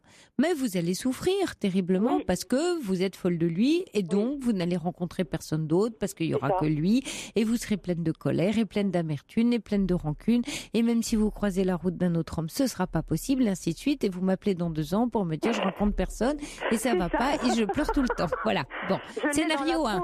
Voilà. Bon. Ok, donc celui-là on le connaît. Maintenant autre scénario. Ce que vous venez de me dire, je l'ai dans la peau, c'est homme de ma vie, je l'aime, etc. Qu'est-ce qu'on fait dans ces... Et lui tient aussi à vous. Du coup, où est mon intérêt? Qu'est-ce que moi j'ai envie de vivre? Moi, c'est lui.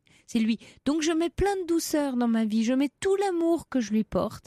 Parce que plus il va se sentir bien et bien accueilli avec vous, plus il aura envie, il sera attiré. Et donc, plus il y a de chances pour que quelque chose d'heureux puisse se passer. Donc, il faut que je fasse office de patience. Mais pas tant de patience, parce que patience, ça veut dire, bon, allez, je prends la pilule qui durera ce que ça durera, et je fais patience, mais au premier tournant, vous allez de nouveau être furax, et lui va de nouveau se carapater dans sa grotte, parce que il sera dire, elle est furieuse, voilà, ça va plus, bon. Donc, de toute façon, ça va pas avancer. Mais si vous êtes et faites rentrer d'ailleurs dans votre vie tout ce que vous aimez par ailleurs, vos amis, allez à la mer, n'attendez pas, parce que plus vous allez attendre de vivre des choses avec lui qui ne viennent pas, plus vous allez lui en vouloir être agressive, donc ça c'est mort, voilà, ça c'est même pas en rêve. Donc ce qui reste du coup c'est profiter, que les moments avec lui soient des moments de cadeaux, de purs cadeaux dans votre vie, puisque c'est lui qui compte. Vous avez réussi, depuis 7 ans, à ne pas vivre de quotidien avec lui. Donc ça veut dire qu'au quotidien, vous fonctionnez très bien. Vous avez votre vie, votre boulot, je sais pas, vos enfants, bon. Donc, ça continue comme ça. Peut-être un jour, et je vous le souhaite, voilà, où vous serez réunis, et vous tendez vers ça, mais plus vous serez dans ces moments de cadeaux, ce moment de plaisir, parce que du coup, les moments où vous vous voyez, ils sont même gâchés par ça. Par cette tension-là. Au fond de moi, oui. Moi, oui. Donc vous avez cette espèce de rancœur, cette jalousie envers celle qui est là. Et lui, il sent tout ça. Donc petit à petit, ça détruit la relation, ça l'abîme, ça lui fait pas du bien cette relation-là. C'est clair. C'est pour ça que j'ai été coincée et parce que la séparation est très dure autant d'un côté que de l'autre. Hein. Autant d'un côté que de l'autre. C'est-à-dire la séparation entre... C'est-à-dire que moi, je voulais mettre un terme à tout ça et je lui ai dit, bon, puisque c'est toi qui m'imposes ton attente, mets un terme à notre histoire. Je suis passée par toutes les phases, Sophie, toutes les phases, tous les scénarios. Enfin, c'est le chat qui se mord la queue. La question, c'est qu'est-ce que vous partagez avec lui, Valérie? Parce que c'est ce que dit aussi la gothique, c'est que il est marié, il a donc une vie avec une autre femme.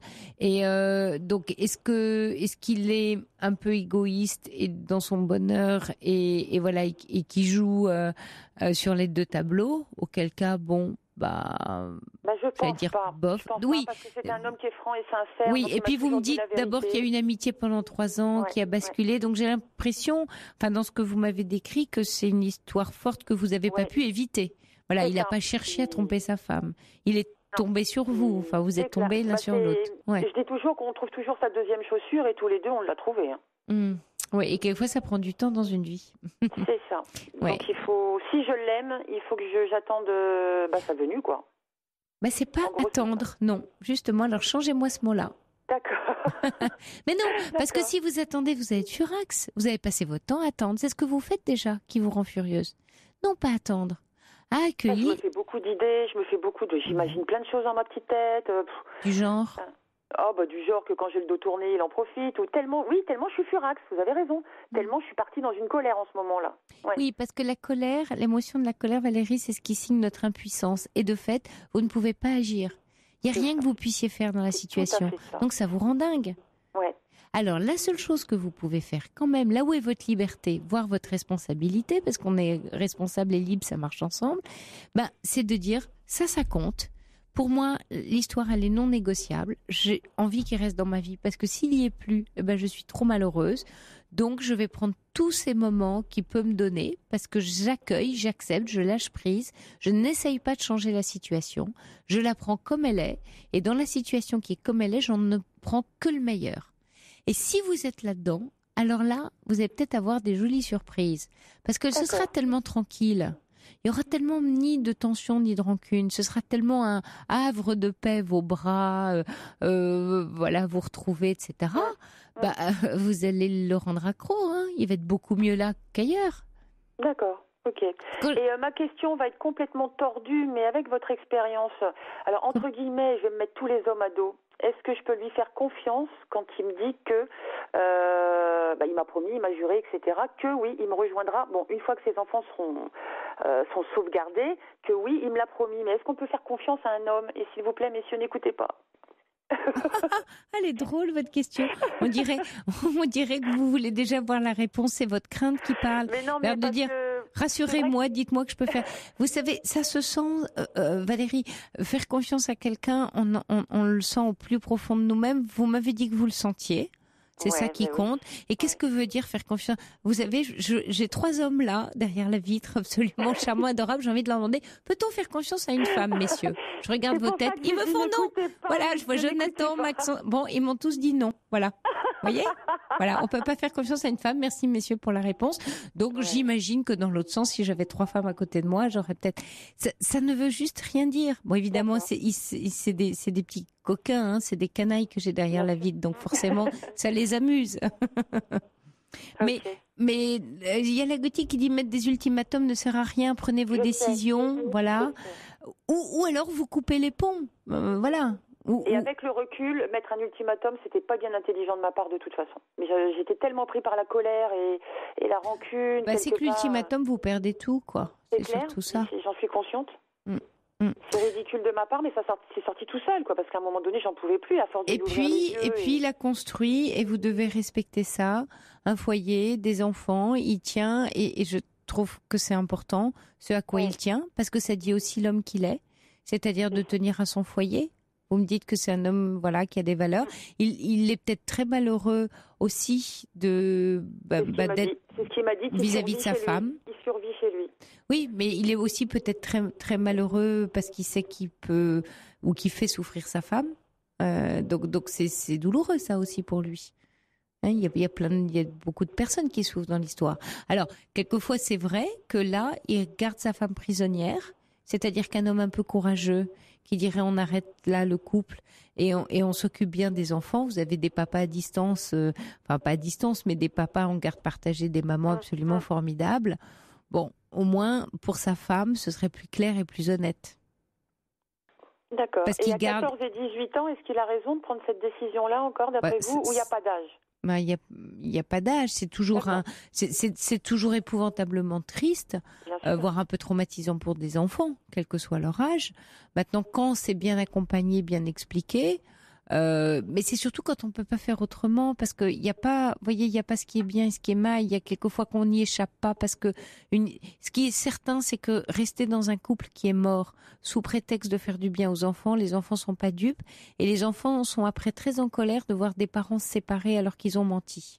Quand ils sont plus âgés. Dit, par contre, j'ai dit, tu sais, tes enfants sont grands malgré que tu veux les préserver. Oui, ils voient bien que papa, maman n'ont plus le même rapport, que papa, maman, ça discute, mais qu'il n'y a plus de tendresse, il n'y a plus de câlin. Ils le sentent, surtout celui qui a bientôt 18 ans quand même, qui vit sa propre histoire d'ado et d'amour de son côté. Et du coup, il ne donne pas de... Il n'y a pas de discussion. Non, mais il ne donne pas de possibilité à ses enfants de se projeter dans une histoire d'amour.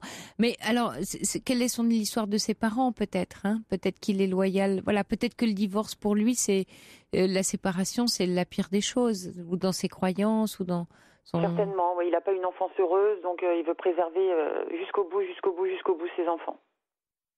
Pour ne pas du tout qu'il vive ce que lui a vécu. Pourquoi? Parce que ses parents se sont séparés quand il y a eu une séparation, un papa qui n'a plus été près de lui du tout, un beau-père qui n'a pas considéré comme il aurait dû l'être. Vous l'avez la réponse, Valérie. Oui. Voilà. Souvent, on ne veut pas faire vivre à nos enfants ce qu'on a vécu. Et ça, là-dessus, il a toujours été honnête. C'est pour ça que les 3 premières années ont été une très belle histoire d'amitié. Et là, ce qui est terrible, c'est que je perds mon homme, mais je perds mon meilleur ami. Et ça, c'est terrible, ça. C'est un peu bêta, surtout. Ouais, et que je me dis que je suis la fautive dans tout ça parce que j'ai pété un câble, quoi. Oui, bon, alors là, maintenant, vous allez vous êtes en train de partir vous me faites un 180 degrés, c'est de ma faute, j'ai tout gâché, ah là là, j'aurais pas dû, non. Voilà, vous avez du mal à supporter, vous êtes en trajet, vous vous transformez, vous avez besoin de comprendre des choses, de comprendre des choses sur vous, en quoi cette relation est importante, en quoi elle est même voire essentielle pour votre équilibre. Et voilà, et on dit qu'il y a les imbéciles qui ne changent pas d'avis, mais c'est un peu vrai. C'est exactement ça, moi. Donc, voilà, vous changez, vous avancez. On a besoin quelquefois de passer par ces crises pour mettre en péril, vous voyez, vous avez mis en péril la relation pour comprendre ce à quoi vous tenez. Bon, c'est un classique. Bah oui. Voilà. Alors peut-être qu'une jolie petite lettre, un joli petit mail. C'est ça. Je vais passer ma nuit là à cogiter, Sophie, je vous promets. Bon, bonne chance à vous, Valérie. Hein. Merci beaucoup. Hein. Et perdez pas votre nord. C'est important le nord, hein. Quand les marins le perdent en mer, ils sont perdus. Oui, c'est clair. Ouais, c'est important le nord. Bon courage à vous, Valérie. Au revoir. Au revoir. Bonsoir, Françoise. Bonsoir Sophie. Bienvenue. Oui. Alors, vous êtes passée donc il n'y a pas longtemps, voilà. Oui. Mais vous avez insisté quand Corentin m'a dit non, mais c'est pas possible, il faut absolument la prendre parce que, en fait, vous vouliez reparler avec moi de notre échange parce que au sujet de l'anorgasmie, hein, c'est ça, parce que il y a quelque chose que vous n'auriez pas compris, m'ont-ils dit. C'est pour ça que j'ai fini par dire. C'est pas moi qui n'ai pas compris, c'est mon psy. Donc, nous avons terminé par, vous m'avez dit, l'état de sidération. Donc, je lui en ai parlé, je lui ai raconté l'entretien. Je lui ai demandé s'il écoutait, parce que je lui en parle souvent, à chaque fois d'ailleurs, quasiment. Et bon, il n'a pas le temps, il a autre chose à faire, évidemment. Oui. Il a bien raison. Oui. Et lorsque je suis arrivée donc à l'état de sidération, il me dit, mais je vois pas. Alors, je lui dis, bon, ben alors, si vous voyez pas, vous, qu'est-ce que je fais? Ben, je ne vois plus qu'une solution, c'est la rappeler, quoi. Voilà. Donc, je vous rappelle pour que vous m'expliquiez, que je puisse l'expliquer.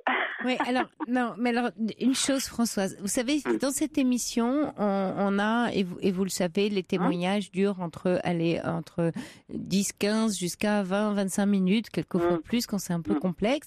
Et on vous connaît pas, on n'a pas votre histoire, on ne vous voit pas régulièrement comme en cabinet. Et donc, on vous prend un moment, un instant T de votre vie et on fait avec le matériau que vous nous apportez, c'est-à-dire votre témoignage, votre histoire et vos paroles. Et que ce soit Caroline ou moi, voilà, ou Caroline Veil, Roland, on décortique petit à petit pour essayer d'amener et de voir surtout si ça résonne en vous, si vous prenez ou pas. Parce que moi, si vous voulez, Françoise, je n'ai pas raison contre vous, contre un psychiatre, hein, encore une fois, et surtout dans ces domaines-là, tout professionnel, tout thérapeute, tout praticien travaille avec la personne, en accord avec elle, en décortiquant. Donc, j'ai pas, quand il dit, rappelez, j'ai pas raison, et ce que je dis n'est pas parole d'évangile, je tâtonne avec vous. Je ne dis pas que vous avez raison, je ne dis pas qu'il a raison, je dis simplement qu'il ne comprend pas, il ne voit pas ce que vous avez voulu dire. Mais est-ce que vous le voyez? Parce que moi, ce qui m'importe, c'est pas lui, c'est vous. Parce que ce qui compte, Françoise, quand vous dites que vous lui avez confié en disant bon, alors maintenant, qu'est-ce qu'on fait? Moi, vous me faites rire parce que vous voyez votre psychiatre, après vous appelez Sophie ou vous appelez Caroline et vous dites bon, qu'est-ce que je fais de moi? Et Françoise, qu'est-ce qu'elle fait pour Françoise là? Qu'est-ce qu'elle comprend, Françoise? Elle veut continuer avec Sophie sur l'état de sidération, sur la dernière minute que nous avons passée ensemble. Oui. Voilà. Donc, qu'est-ce que vous voyez dans cet état de sidération? Moi, j'y vois, j'ai eu une peur, mais comme je vous ai dit, comme je n'ai aucun souvenir de mon enfance, je ne vais pas aller piocher dans quelque chose dans ce trou noir qui ne sera jamais à jour, ce trou noir. Ça, vous me l'avez dit à la fin également. Oui. Alors, en fait, quand je parle d'état de sidération, je m'appuie sur quelque chose qu'on retrouve dans des grands traumas, sur des viols ou des abus sexuels chez des très jeunes filles. Et c'est le cas d'une récente affaire qui a défrayé l'actualité sur les abus de ce photographe là, de David Hamilton. Bon, et on sait que dans ces malheureuses, épouvantables histoires, qu'est-ce qui se passe pour la petite fille ou pour l'enfant ou le petit garçon? C'est que tout d'un coup, il est dans ce qu'on appelle cet état de sidération, c'est que son psychisme ne peut absolument pas, et on le comprend, élaborer ce qui est en train de se passer pour lui. Quand bien même l'adulte lui raconte plein de craques et d'histoires et il rentre là-dedans, dans cette chose épouvantable, mais lui se clive à ce moment-là pour ne pas avoir à vivre ce qu'il est en train de vivre. Et donc quand vous me parlez d'un orgasme et que vous me dites « je n'ai aucun souvenir de mon enfance et je ne sais pas ce qui s'y est passé », j'ai juste entrebâillé cette porte en disant, peut-être, et je n'en sais rien, que vous avez vécu un traumatisme dans votre jeunesse, sur ce plan-là, qui expliquerait un état... Et quand le corps rentre en état de sidération, qu'est-ce qui se passe? Après, physiquement, vous ne ressentez plus rien. D'où l'anorgasmie ou les problèmes de vaginite, enfin tout ce qu'on peut trouver après sur le plan physique, sexuel. Parce que qu'est-ce qui se fait? Le corps, il est bien fait, hein, les fusibles ont sauté, il s'est mis en veilleuse et ça fonctionne plus. Et ça, je l'ai tout à fait compris. Là, voilà. J'étais dans les séances avec lui. J'ai tout à fait compris que mon corps a tout fermé. Bon, alors maintenant, j'aimerais savoir, j'aimerais que vous me donniez une piste pour une autre piste à ce moment-là. Une autre piste, voilà, tout simplement. Une piste, c'est-à-dire pour ne plus pour ouvrir mon corps, tout simplement. C'est celle que je vous ai donnée la dernière fois, qui était de dire qu'à partir du moment où vous pouvez rétablir un lien de confiance avec un partenaire et lui faire suffisamment confiance pour vous emmener et faire suffisamment confiance à votre corps, tout ça est une histoire de confiance, puisque vous me dites, la pénétration, tout ça, l'acte sexuel, il n'y a pas de problème pour moi, j'y vais, ça va, j'ai pas, bon. C'est simplement, vous dites, par contre, j'éprouve pas le plaisir que je suis en droit d'avoir. Mais moi, je trouve extraordinaire, Françoise, que vous avez une forme de comportement qui doit sûrement avoir à voir avec votre histoire d'anorgasmie. C'est que ce soit auprès de moi ou auprès de votre psychiatre, vous venez comme réclamer, vous voyez, quand vous parlez d'anorgasmie, cette histoire d'orgasme comme indu, c'est comment ça se fait que je n'en ai pas à mon âge, avec mon histoire, que j'arrive pas à en avoir, et ça vous obsède comme quelque chose que vous devriez absolument avoir. Or l'orgasme, c'est pas du tout quelque chose qu'on doit absolument avoir. Je comprends votre fonctionnement. Je comprends aussi que ce n'est qu'un symptôme. Ça, Exact. je l'ai bien compris maintenant. Super. Bon, donc maintenant. Donc c'est le symptôme de quoi? Pardon? Donc c'est le symptôme de quoi, d'après vous? Je suis en train là de travailler ça avec lui. Il me fait faire des petites expériences, il me fait faire des petits trucs. Et là, il est en train de me dire, l'avant-dernière séance, il m'a demandé de m'interdire d'avoir du plaisir. Donc, j'ai eu l'occasion, 2 occasions, seule et pas seule, de vivre cette expérience, et donc en m'interdisant. Et je lui dis, mais il y a rien de plus, quoi. Il dit, ah bon, parce que je vous avais dit qu'il y aurait quelque chose. Mais non, parce qu'il vous l'a interdit. Il pouvait pas y en avoir. Oui, non, mais je veux dire, je m'attendais quand même à un résultat, à dire quelque chose, à avoir un résultat de concret. Oui, je me le suis interdit, mais en même temps, voilà ce que je m'étais dit. Il me demande de m'interdire, ça veut dire si je m'interdis, ça va venir. Voilà ce que je m'étais dit, tout vous simplement. êtes une petite maline, vous, Françoise. Si vous commencez à déjouer ces stratégies, alors ça peut pas. Donc vous l'avez vu venir avec sa proposition et vous vous êtes dit il fait ça pour que ça marche. Oui, voilà. Et donc sa stratégie pouvait pas marcher du coup. Voyez. Ah, ok. Oui, puisque vous savez. Non, c'est moi qui vous le dis parce que lui pouvait pas comprendre que vous alliez. Donc vous attendiez à quelque chose. En fait, c'est intéressant parce que voyez, vous attendez à quelque chose à chaque fois. À chaque fois, vous êtes dans l'attente et plus vous êtes dans cette attente, moins le cadeau peut arriver, quoi. Oui, ça j'ai compris aussi. C'est comme un enfant qui tous les jours attend son cadeau. Le cadeau, il va pas arriver. Donc et alors ce serait intéressant, vous pourriez peut-être déplacer votre attente sur autre chose. Sur quoi, par exemple? L'orgasmie, je veux dire. Oui, sur autre chose que d'avoir un orgasme. Qu'est-ce que vous attendez d'autre dans la vie à part avoir un orgasme? Plein de trucs. Je suis déjà bien comblée. Comblée sur beaucoup de points. Ouais. Mais il y a ce petit truc là qui fait que. En fait c'est tout ce qui manque pour que ce soit parfait. Presque. Est-ce que vous diriez ça, Françoise? Non, pas tout à fait quand même. Non, quand même. Mais presque. je reviens à ma toute première question, donc avec Caro. Pour établir une vie de couple, il faut bien un épanouissement sexuel. Et pour moi, l'épanouissement sexuel, ça passe par là. Donc, je n'ai pas envie de décevoir un autre homme parce qu'il voudrait, évidemment. Et puis moi aussi, je suis convaincue au fond de moi que ce serait bien mieux, quoi. Bien mieux. Je ne vais pas rater ma prochaine vie de couple par rapport à ça. Mais attendez, on peut avoir des vies de couple hyper épanouies avec une sexualité sans avoir des orgasmes sensationnels à chaque fois. Françoise, parlez autour de vous. Vous verrez bien. Non mais voilà. Ça, vous me l'avez dit aussi l'autre fois. Bien sûr. C'est une des bases. Mais voilà, pour moi, c'est quand même... Vous êtes ancré dans une croyance et votre croyance vous bloque. Alors, pourquoi cette croyance-là, d'ailleurs? Parce qu'elle doit bien vous servir à quelque chose. Toujours l'arbre qui cache la forêt, mais vous vous obstinez à vous dire, vous voyez, c'est comme s'il vous manquait quelque chose. Il y a un manque à être de ce côté-là. Et comme il vous manque ça, il y a plein de choses qui ne sont pas possibles. Et comme vous dites, la vie de couple, c'est pas possible. Vous avez décidé que c'était pas possible parce non, que j'ai pas décidé que ce serait pas possible. J'ai envie qu'elle soit possible, justement. Mais je me dis qu'il faut que je me connaisse un petit peu, ne serait-ce que d'avoir connaître l'orgasme solitaire. Avant de le connaître avec d'autres. Parce que ce que je connais là actuellement, personnellement, depuis quelque temps, je suis convaincue, c'est peut-être une fausse idée que je me mets dans la tête aussi, que je ne le tiendrai pas avec un gars, avec une autre personne. Que ce soit un homme ou une femme, je veux dire. Ça, j'en suis convaincue. Bon, c'est peut-être une fausse idée aussi que je me mets dans la tête. Donc. C'est que vous décidez beaucoup de choses dans ce domaine.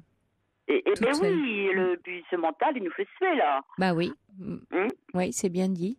C'est-à-dire que vous décidez trop de choses sur ce sujet-là. Du coup, il n'y a pas de surprise possible. Or, la sexualité, c'est constamment quelque chose qui nous surprend. On va de surprise en surprise. Mais j'aimerais bien être surprise par ça. Oui, mais voilà, vous voyez, vous faites les questions et les réponses sur le sujet. Mais alors, est-ce que c'est une surprise quand on n'est plus, quand on veut être surpris? Non. Oui, vous êtes dans le paradoxe, là. Je veux être surpris. Je veux que quelque chose me surprenne. Mais je laisse pas la surprise arriver. Puisque je veux la maîtriser. Je veux tout contrôler. Faut que j'arrête la maîtrise. Oui. Ce serait intéressant, moi, je trouve, Françoise, de travailler sur plein d'autres choses à côté. Voilà, c'est ce que j'ai compris à travers de ce que vous m'avez dit là, il y a quelques minutes. Oui, faut que je zappe, faut pas que je zappe, mais je mets un peu de côté. Non, mais de vous amuser. Non, mais presque de vous amuser. Je prends ça presque comme un jeu, à travailler d'autres éléments de votre personnalité qui témoignent de ça, c'est-à-dire la maîtrise, le contrôle, faire des questions et des réponses, décider que les choses doivent être comme elles sont. Vous voyez, travailler ce qu'on appelle tout votre système de croyances qui doit sûrement pas se poser que ça, cet endroit-là. Et peut-être que ça pourrait amener quelques changements. Ok. Comme si Cathy, il y a Cathy qui dit « Ah, bah je me souviens encore cette question d'orgasme. Vous pouvez pas prendre du plaisir sans réfléchir, dit Cathy. » Bah oui, parce que le plaisir sexuel, c'est tout sauf de la réflexion. Il y a René qui dit « Ne parlez pas que de votre symptôme avec votre thérapeute, parlez de ce qui vous vient au moment T. » Elle a raison, René. Ah, mais tout à fait, c'est ce que vous faites, oui, bien sûr. Et là, l'anorgasmie, j'ai commencé à lui en parler, pas la dernière séance, mais l'avant-dernière, parce que je parlais de vous en tant que psychologue. Vous êtes excellente, toutes. Chacune a des a une vision un peu particulière, mais vous êtes toutes excellentes. Et je voudrais qu'il écoute, mais il veut pas. Voilà. Ah, vous voulez. Ah, c'est pour ça que vous mobilisez l'antenne d'Europe 1 pour votre psy. Écoute, mais laissez-le tranquille. C'est sûrement un très bon professionnel si voilà. Mais non, il n'a pas besoin. Alors, il y a Dominique qui dit il n'y a pas que le sexe dans la vie qui est essentiel, c'est d'être heureux, un peu de philosophie et ne pas tout attendre de l'autre. Oui, parce que ça dit aussi de vous que vous attendez beaucoup de vous-même et de l'autre en forme, voyez, en système, en posture, attente. Comment ça se fait que j'obtiens pas ça? Alors je veux l'obtenir, donc j'attends, donc je fais le protocole, donc je fais tout ce qu'il faut pour, et ça doit arriver. Je n'attends pas de mon partenaire, là, par contre. Là, oui, là, vous avez lâché l'affaire parce que... Ah oui. Dommage, parce que ça veut dire que vous le contrôlez un peu. Comment ça, vous l'attendez pas? Pourquoi vous l'attendez pas de votre partenaire? Je n'attends rien, je n'attends pas cette satisfaction-là de lui, parce que ça vient de moi. Je sais que c'est moi qui bloque, tout simplement. Mais alors vous contrôlez tout? Comment ça? Parce qu'alors un homme pourrait pas réussir là où vous échouez? Ça, c'est fort, ça, quand même. Ça, c'est pas mal, votre truc. Oui. Vous êtes en train de me dire qu'un homme ne peut pas réussir là où vous échouez. Oui, parce alors que la confiance, elle est pas. Mais c'est moi qui me bloque. Laissez un homme vous débloquer. Ah bon? Oui. Vous croyez que ça marche comment? Que je laisse quelqu'un me débloquer. Oui, confiez-vous. Confiez le problème à quelqu'un d'autre. Pas en lui mettant la pression, mais en l'accueillant. Laissez-lui au moins avoir le bénéfice du doute, que vous ne contrôlez pas tout. Mais ça m'est arrivé déjà dans ma jeunesse d'être un peu dans cette situation-là. Ouais. Et je faisais une totale confiance. Et alors? Il n'y a pas eu. Il y a eu une déception.